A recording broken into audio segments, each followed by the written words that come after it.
بسم اللہ الرحمن الرحیم والعصر ان الانسان لفی خسر۔ تمام قسم کی حمد و ثنا، کبریائی، بڑائی، حمد و ستائش صلی اللہ رب العالمین کے لیے لائق و زیبا ہے، جس نے ہم تمام کو اس دار فانی کے اندر مبعوث فرمایا اور پھر یوں ہی بیکار اور بھٹکتی ہوئی راہوں پر نہیں چھوڑا، بلکہ ہمیں اسلام جیسے عظیم نعمت سے نوازا اور بے شبہ درود و سلام محمد رسول اللہ صلی اللہ علیہ وسلم پر، جنہیں اللہ رب العزت نے اس کائنات کی ہدایت اور رہنمائی کے لیے مبعوث فرمایا اور آپ صلی اللہ علیہ وسلم کے اوپر دین اسلام کی تکمیل فرمائی۔ معزز حاضرین جمعہ، اللہ رب العالمین نے قرآن مجید کے اندر ارشاد فرمایا کہ میں نے انسانوں اور جناتوں کو صرف اپنی عبادت کے لیے پیدا کیا ہے۔ ہماری تخلیق، ہماری پیدائش کی غرض و غایت، مقصد اللہ رب العالمین کی عبادت کرنا۔ الذی خلق الموت والحیات لیبلوکم ایکم احسن عملا۔ اللہ رب العالمین نے موت اور زندگی کو بنایا، پیدا کیا، کیوں؟ تاکہ تمہیں آزمائے کہ تم میں سے عمل کے اعتبار سے کون بہتر ہے۔ اس لیے ہمیں چاہیے کہ ہم اپنی اس چھوٹی سی زندگی کو، اس مختصر سی زندگی کو اللہ رب العالمین کی عبادت میں صرف کریں، اللہ کو راضی کریں، اللہ کو راضی کرنے والے امور کو انجام دیں، جہنم سے بچیں، جنت میں جانے والے اعمال کریں۔ اور اس چھوٹی سی زندگی کے اندر ہمیں اللہ نے جو بھی وقت دیا ہے اور اس وقت کو غنیمت سمجھیں، وقت کی قدر کریں، وقت کو ضائع ہونے سے، برباد کرنے سے بچائیں۔ آج ہمارے پاس جہاں ہم بہت زیادہ مصروف و مشغول ہیں، وہیں ہمارے پاس اگر ہم دوسرے نظریے سے سوچیں تو ہمارے پاس بے شمار خالی وقت ہے، لیکن ہم اس کا صحیح استعمال نہیں کرتے۔ صحیح استعمال نہ کرنے کی وجہ سے وہ وقت ہم سے ضائع ہو جاتا ہے، اور اسی لیے اللہ رب العالمین نے قرآن مجید کے اندر کئی چیزوں کی اللہ تعالی نے قسم کھائی ہے، وقت کی بھی قسم کھائی ہے۔ سورہ عصر آپ پڑھیے، چھوٹی سی سورت ہے، والعصر ان الانسان لفی خسر۔ قسم ہے وقت کی، زمانے کی۔ زمانہ کس کو کہتے ہیں؟ وقت کو کہتے ہیں۔ اللہ تعالیٰ نے وقت کی قسم کھائی ہے، زمانے کی قسم کھائی ہے۔ ان الانسان لفی خسر، تمام کے تمام انسان خسارے میں، نقصان میں ہیں۔ اسی طریقے سے اللہ رب العالمین نے کئی مقامات پر کہیں پہ رات کی قسم کھائی، واللیل اذا یغشی، کہیں پہ دن کی قسم کھائی، کہیں پہ دیگر چیزوں کی قسم کھائی، کہیں پہ فجر کی قسم کھائی، والفجر ولیال عشر۔ تو اللہ رب العالمین جس چیز کی بھی قسم کھانا چاہے وہ کھا سکتا ہے، لیکن مخلوق، ہمیں اور آپ کو چاہیے کہ ہم اللہ کے ناموں کا، اللہ کے اسماء الحسنی کی ہی قسم کھائیں۔ کسی مخلوق کی، کسی غیر اللہ کی قسم کھانا جائز اور درست نہیں ہے۔ تو یہاں پہ علماء نے بیان کیا کہ جو اللہ تعالیٰ دن اور رات کی یا اسی طریقے سے وقت کی، عصر کی قسم کھا رہا ہے، یہاں پہ ان چیزوں کی اہمیت کو بیان کرنے کے لیے، ان چیزوں کی طرف ہماری توجہ دلانے کے لیے کہ ان چیزوں کی بہت زیادہ اہمیت ہے، وقت کی بہت زیادہ اہمیت ہے، وقت کی قدر کرنی چاہیے، وقت کو ضائع ہونے سے، برباد ہونے سے انسان کو بچانا چاہیے۔ جو خالی وقت ہے اللہ کی عبادت میں، اللہ کو راضی کرنے میں، دیگر لوگوں تک اللہ کی باتیں، بھلائی کی باتیں، خیر کی باتیں، قرآن و حدیث کی باتیں پہنچانے میں صرف کرنا چاہیے۔ ایسا نہ ہو کہ آج انٹرنیٹ کی دنیا میں ہم فیس بک میں، واٹس ایپ میں اور دیگر چیزوں میں گھنٹوں ہم ضائع کر دیتے ہیں، اور اس طریقے سے ہماری زندگی کا بیشتر وقت یوں ہی ضائع برباد ہو جاتا ہے۔ اور ان تمام چیزوں کے بارے میں اللہ تعالیٰ ہم سے سوال کرے گا، ایسا نہیں کہ سوال نہیں کرے گا۔ واٹس ایپ وغیرہ پہ یا سوشل میڈیا پہ ہماری اور آپ کی جہاں بھی انگلیاں چلتی ہیں، جس سائٹ پہ بھی ہم جاتے ہیں، جس چیز کو بھی ہم لائک کرتے ہیں، کمنٹس کرتے ہیں، فارورڈ کرتے ہیں، شیئر کرتے ہیں، ان تمام چیزوں کے بارے میں ہم سے سوال کیا جائے گا۔ ان تمام چیزوں کے بارے میں اللہ تعالیٰ پوچھے گا، سوال کیا جائے گا۔ ایسا نہیں کہ ان تمام چیزوں کے بارے میں سوال نہیں کیا، سوال کیا جائے گا۔ اس لیے ہمیں چاہیے کہ ہم وقت کو غنیمت سمجھیں۔ اللہ کے نبی علیہ الصلوۃ والسلام نے ارشاد فرمایا، نعمتان مغبون فیہما کثیر من الناس الصحۃ والفراغ۔ دو نعمتیں ایسی ہیں جن کی قدر نہ کرنے کی وجہ سے اکثر لوگ کیا ہیں؟ اس کے بارے میں غافل ہیں۔ دو ایسی عظیم نعمتیں ہیں کہ اس کی قدر نہ کرنے کی وجہ سے اکثر لوگ ان دو نعمتوں کے بارے میں غافل ہیں۔ پہلی صحت اور تندرستی، اور دوسرا خالی وقت۔ جب تک انسان بیماریوں سے محفوظ ہے، اللہ تعالیٰ ہم تمام کو تمام چھوٹی بڑی بیماریوں سے محفوظ رکھے۔ جب تک انسان صحت مند ہے، توانا ہے، تندرست ہے، بیماریوں سے اللہ نے آپ کو محفوظ رکھا ہے، آپ کو اپنے جسم کی قدر معلوم نہیں ہوتی، آپ کو اپنی صحت کی قدر معلوم نہیں ہوتی ہے۔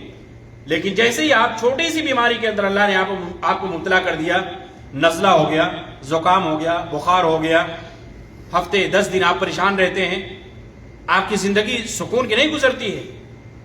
آپ فلاں ڈاکٹر کے پاس جاتے ہیں، فلاں ڈاکٹر کے پاس جاتے ہیں، فلاں حکیم کے پاس جاتے ہیں، یہ استعمال کرنا ہے، فلاں چیز سے بچنا ہے، اس کا استعمال کیجئے. انسان پریشان ہو جاتا ہے. یہ چھوٹی موٹی بیماریاں ہیں، لیکن اگر آپ بڑی بڑی بیماریاں ہاسپٹلوں کی، اگر آپ وہاں پہ جو مریض جو ایڈمٹ ہیں، جو وہاں پہ موجود ہیں، اگر آپ ان کی زیارت کرنے کے لیے جائیں، مریض کی عیادت کرنے کے لیے جائیں، تو آپ کے اندر یہ شعور پیدا ہوگا کہ یہ صحت کتنی عظیم نعمت ہے. اس لیے مریضوں کی عیادت کرنی چاہیے، مریضوں کی عیادت کے لیے جانا چاہیے. آپ کو اپنی نعمت، اپنی صحت کا یہ اللہ نے کتنا بڑا انعام آپ کے اوپر کر رکھا ہے اس کا احساس ہوگا. کوئی کسی بیماری کے اندر ملوث ہاسپٹل میں جائیں، کسی کے پیر ٹوٹے ہوئے ہیں، کسی کے ہاتھ ٹوٹے ہوئے ہیں، کسی کو کینسر ہے، کسی کو فلاں بیماری ہے، کسی کو فلاں آپریشن ہوا ہے، آپ دیکھیں گے تو آپ کو معلوم ہوگا کہ اللہ نے میرے اوپر کتنا انعام کیا ہے، کتنا احسان کیا ہے. لیکن اس احسان کی قدر نہ کرنے کی وجہ سے اکثر لوگ کیا ہے، غافل ہیں. اسی طریقے سے وقت کی قدر کیجیے میرے عزیز ساتھی. خالی وقت جو ہمارے پاس اس کی قدر کیجیے، ورنہ جب اللہ آپ کو مشغول کر دے گا تو آپ کو پرانی زندگیاں، پرانے خالی اوقات آپ کو یاد آئیں گے. ابھی بھی آپ کے پاس وقت، آپ فائدہ اٹھائیے، قرآن مجید پڑھیے، نمازوں کا اہتمام کیجیے، قرآن کی تلاوت کیجیے، قرآن کو تفسیر کے ساتھ پڑھیے. وقت ہے، آپ دروس میں شریک ہوئیے، جہاں پہ دینی مجلسیں ہوتی ہیں، دینی دروس ہوتے ہیں، جہاں پہ قرآن و حدیث کی باتیں بتائی جاتی ہیں، جہاں پہ واعظ و نصیحت کی جاتی ہے، اللہ اور اس کے رسول کی طرف آپ کو دعوت دی جاتی ہے. ایسی مجلسوں میں شریک ہوئیے، ایسی جگہوں سے بھرپور فائدہ اٹھائیے، ایسی جگہوں میں شریک ہو کر اپنے آپ کی اصلاح کیجیے، دین سیکھیے، اور اپنے گھر والوں کو بھی سکھائیے، اپنے گھر والوں کی بھی اصلاح کیجیے.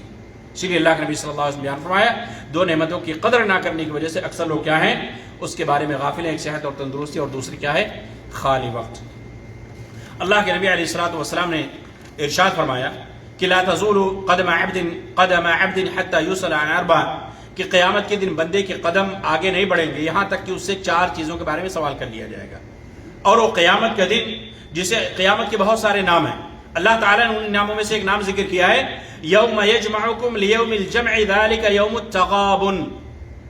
وہ کیا ہے، ہار جیت کا دن والا ہوگا. ہار جیت کا دن، یعنی کچھ ایسے لوگ ہوں گے جنہیں جیت کا سرٹیفکیٹ ان کو دیا جائے گا. جیت کی ان کی خوشی کی انتہا نہیں ہوگی. جیتے ہوئے لوگوں کو، جو کامیاب لوگ ہوں گے، جو سرفراز لوگ ہوں گے، ایسے لوگوں کی کامیابی کا پرچم لہرانے کے لیے ان کو نام اعمال داہنے ہاتھ میں دیا جائے گا. لیکن کچھ ایسے بھی لوگ ہوں گے، زیادہ لوگ ایسے ہوں گے جو ہار کی وجہ سے، شکست کی وجہ سے وہ کیا ہوں گے، اپنے چہرہ نیچے کرتے ہوئے بائیں ہاتھ میں ان کو نام اعمال دیا جائے گا اور جہنم رسید کر دیے جائیں گے. والعیاذ باللہ. تو قیامت کے دن کو اللہ تعالیٰ نے ہار اور جیت کا دن کہا ہے. وہاں پہ بس ہمارے نام اعمال ہماری نظروں کے سامنے ہوں گے. جو کچھ بھی ہم نے اس دنیا کے اندر کیا ہوگا، اچھے یا برے، وہ تمام کی تمام چیز ہماری نظروں کے سامنے ہوں گی. اس لیے اس ہار جیت والے دن کے لیے اس دنیا میں کیا کرنی ہے، تیاری کرنی ہے. اس دنیا میں تیاری کرنی ہے. جس طریقے سے ایک لائیو، ایک کھلاڑی میدان میں اترنے سے پہلے اس کے لیے خوب محنت کرتا ہے، پریکٹس کرتا ہے، تیاری کرتا ہے، اپنے آپ کو تیار کرتا ہے. جو ہار جیت اس کے مقدر میں ہوتی ہے وہ ہوتی ہے. لیکن قیامت کا دن، وہاں پہ پھر دوبارہ آپ کو مہلت نہیں دی جائے گی. دوبارہ اپنے آپ کو سدھارنے کے لیے، اپنی اصلاح کرنے کے لیے، اپنی غلطیوں کی معافی تلافی کے لیے آپ کو موقع نہیں دیا جائے گا. بس یہ ایک موقع اللہ نے دیا ہے، یہ ایک موقع جس میں ہم اور آپ کیا ہیں، زندگی گزار رہی ہے. اللہ کی بہت بڑی نعمت ہے. اللہ تعالیٰ نے قرآن کے اندر بیان فرمایا، اولم نعمرکم ما یتذکر فیہ من تذکر وجاءکم النذیر فذوقوا فما للظالمین من نصیر. کہ جب جہنمیوں کو جہنم میں ڈال دیا جائے گا تو کہیں گے، کیا کہیں گے، کہ اللہ ہمیں ایک موقع اور دے دے، ایک مہلت دے دے، ہم صرف تیری ہی عبادت کریں گے، تیرے علاوہ کسی اور کی عبادت نہیں کریں گے، تیری نافرمانی نہیں کریں گے، تیری باتوں کی خلاف ورزی نہیں کریں گے. اللہ تعالیٰ کیا کہے گا، ہم نے تمہیں اتنی عمر دی تھی کہ تم اس میں نصیحت حاصل کر سکتے تھے، تم میری عبادت کر سکتے تھے، میری باتوں کو مان سکتے تھے. اب دوبارہ تمہیں زندگی نہیں دی جائے گی، دوبارہ دنیا کے اندر نہیں جانا ہے. حتی اذا جاء احدهم الموت قال رب ارجعون لعلی اعمل صالحا فيما تركت کلا انہا کلمۃ هو قائلها. کتنے ایسے لوگ ہیں جو اپنے رب کے سامنے آرزو اور تمنا کر رہے ہوں گے، اے اللہ مجھے ایک موقع اور دے دے، مجھے دنیا کے اندر ایک بار اور بھیج دے، میں تیری ہی عبادت کروں گا، تیری ہی فرما برداری کروں گا، نماز پڑھوں گا، روزے رکھوں گا، تیرے علاوہ کسی اور کی عبادت نہیں کروں گا. لیکن اللہ تعالیٰ کہے گا تمہیں موقع نہیں ملے گا. یہ بس تمہاری باتیں ہیں، تمہاری آرزویں ہیں، لیکن ان آرزوؤں کی تکمیل نہیں ہو سکتی ہے. اللہ کے نبی صلی اللہ علیہ وسلم بیان فرمایا 4 چیزوں کے بارے میں بندوں سے سوال کر لیا جائے کہ تبھی وہ آگے بڑھے گا. عن عمرہ فیما افنا، اس کی زندگی کے بارے میں، اس کی عمر کے بارے میں، آپ کی زندگی کے بارے میں، آپ کی عمر کے بارے میں سوال کیا جائے گا آپ نے کہاں گوایا اس کو؟ یہ جو زندگی اللہ نے آپ کو عطا کی ہے، یہ زندگی ہماری اور آپ کی نہیں ہے، یہ زندگی اللہ کی عطا کی ہوئی ہے، یہ صحت اور تندرستی، یہ جسم کے اعضاء، یہ نعمتیں سب اللہ کی، ہمارا اس میں کوئی دخل نہیں ہے۔ عن عمرہ فیما افنا، اس کی زندگی کے بارے میں سوال کیا جائے، عمر کے بارے میں سوال کیا جائے کہاں تم نے اس کو گمایا۔ وعن جسدہ فیما ابلا، اس کے جسم کے بارے میں سوال کیا جائے تم نے اس کی حفاظت کیسے کی، تم نے اس کی حفاظت کیسے کی، تم نے اس کو اپنے جسم کو اللہ کی اطاعت میں صرف کیا یا نہیں، یا اپنے جسم کو اعضاء کو اللہ کی اطاعت و برداری میں لگایا یا اللہ کی نافرمانی میں لگایا۔ وعن علمہ ماذا عمل فیہ، اور اس کے علم کے بارے میں سوال کیا جائے گا، اور علم یہاں صرف بہت بڑے عالم دین آپ بن گئے انہی سے سوال نہیں کیا جائے گا، ان سے بھی کیا جائے گا، لیکن اللہ نے آپ کو جتنا بھی علم نوازا ہے، جو بھی علم ٹوٹا پھوٹا علم آپ کے پاس ہے، قرآن کا، حدیث کا، نماز کا، روزے کا، اس کے بارے میں آپ سے سوال کیا جائے گا۔ ماذا عمل فیہ، تم نے کیا عمل کیا، جو علم تمہارے پاس تھا، جو جانکاری قرآن و حدیث کی تمہارے پاس تھی، تم نے عمل کیا یا نہیں کیا۔ وعن مالہ من این اخذہ وفیما انفقہ، اور چوتھا سوال اس کے مال کے بارے میں، دولت کے بارے میں سوال کیا جائے گا، روپے پیسے کے بارے میں سوال کیا جائے گا، کہاں سے کمایا اور کہاں پہ خرچ کیا۔ تو دونوں چیزوں پہ غور کرنے کی ضرورت ہے میرے عزیز ساتھیوں، ہم مال کہاں سے کما رہے ہیں، کہاں پہ خرچ کر رہے ہیں، دونوں چیزیں ہماری نظروں میں ہونی چاہیے۔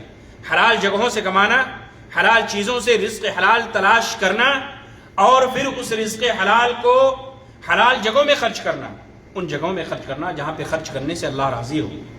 ایسا نہ ہو کہ آپ حرام جگہوں پہ خرچ کریں، ناجائز کاموں میں خرچ کریں، آپ اللہ کو ناراض کرنے والے امور میں خرچ کریں، اس کے بارے میں سوال کیا جائے گا۔ تو یہ چار چیزوں کے بارے میں اللہ رب العالمین ہر شخص سے سوال کرے گا، اس لیے ہمیں چاہیے کہ ہم قیامت کے دن کی تیاری کریں، اللہ کو راضی کریں، وقت کو غنیمت سمجھیں، صحت اور اس جسم کو، اس سے اللہ کی دی ہوئی نعمت کو ہم کیا کریں، اس کی حفاظت کریں۔ میرے عزیز ساتھیوں، کل کی جو زندگی تھی اس کے بارے میں پچھتانے سے اب کچھ ہونے والا نہیں ہے۔ جو آج کا دن ہے، اس زندگی میں جو آج کا دن ہے آپ اس میں عمل کیجئے، اللہ کو راضی کیجئے۔